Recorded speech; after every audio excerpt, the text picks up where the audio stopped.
Les personnages éditeurs tels Marvel ou DC Comics n'appartiennent pas à un auteur, mais à leur maison d'édition. Alors oui mais non, Passe ainsi. aujourd'hui c'est un tout petit peu différent. Oui, les personnages de comics sont propriété des maisons d'édition. En général. En très très grande majorité même. C'est le cas des personnages DC Comics, qui a même racheté des licences de personnages comme The Question.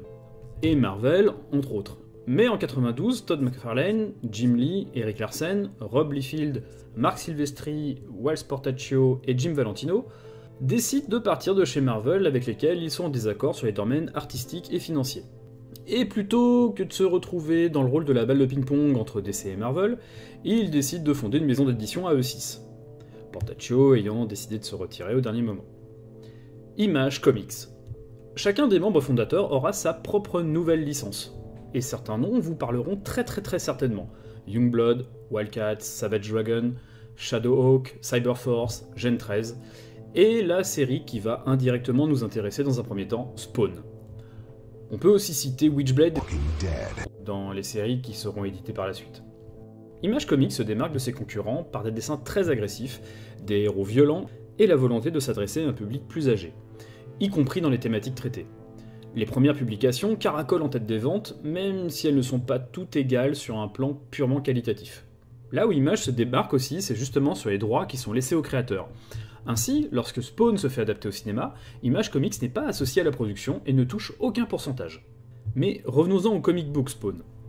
Scénariste, encreur et dessinateur, Todd McFarlane laisse le scénario à partir du numéro 8, à une série d'auteurs qui se succéderont. Alan Moore, Dave Sims, Frank Miller et Neil Gaiman. Et c'est ce dernier de ces grands noms qui va nous intéresser. Si vous en avez très certainement entendu parler avec l'adaptation en série de son roman American Gods, il fut rendu célèbre par Sandman. Il contribuera avec Pratchett sur De Bons Présages, écrira Coraline, adapté au cinéma en 2009, ou revisitera les Eternals pour Marvel. Rien que ça, ouais. Et surtout, il créera pour Spawn le personnage d'Angela, chasseuse de Spawn et guerrière céleste qui affrontera le héros de McFarlane après avoir été antagoniste de sa version médiévale. Sauf qu'après cette pige, McFarlane continue d'utiliser les personnages créés par Gaiman, donnant même un rôle dans l'adaptation cinéma pour le troisième d'entre eux, à savoir Cogliostro, et produisant des jouets à leur effigie. Ce qui va un tout petit peu à l'encontre des pratiques d'Image Comics et du contrat, selon Neil Gaiman. Tout ça se règle devant les tribunaux avec d'autres dossiers entre les deux hommes, notamment le dossier Miracleman.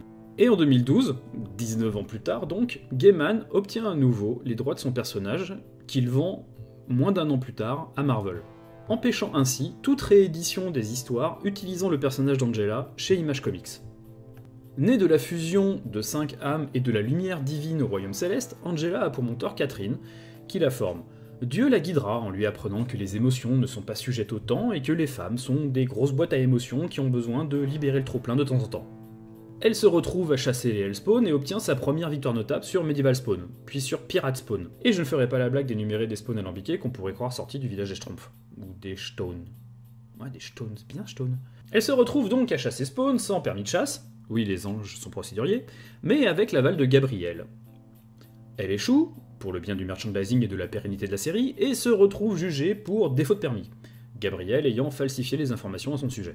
Elle commet l'inconcevable en faisant témoigner Spawn lors de son procès, ce qui lui vaudra la condamnation immédiate. Ensuite, elle confondra Gabriel et deviendra freelance plutôt que de retourner parmi les siennes. Elle sera par la suite tuée par Malebolgia lors de la mini-série Rage of Angels.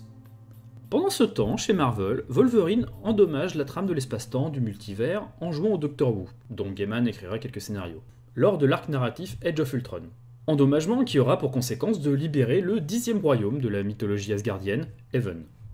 Et Angela réapparaîtra ainsi, interceptée par les gardiens de la galaxie, qu'elle finira par rejoindre. Durant l'arc narratif Original Sin, on apprendra qu'Angela est en fait Aldrif, fille d'Odin et de Freya, sœur de Thor et demi-sœur de Loki donc.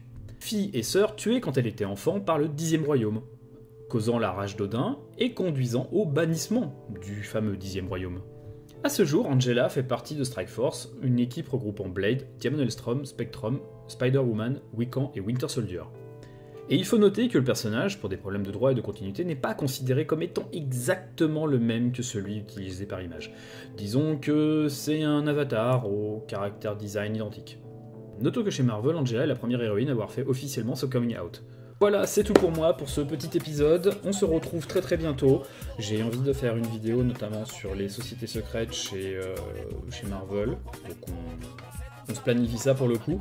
En attendant, n'hésitez pas à partager, liker, commenter, et à bien évidemment me suivre sur les réseaux sociaux. Sur ce, bisous, à bientôt.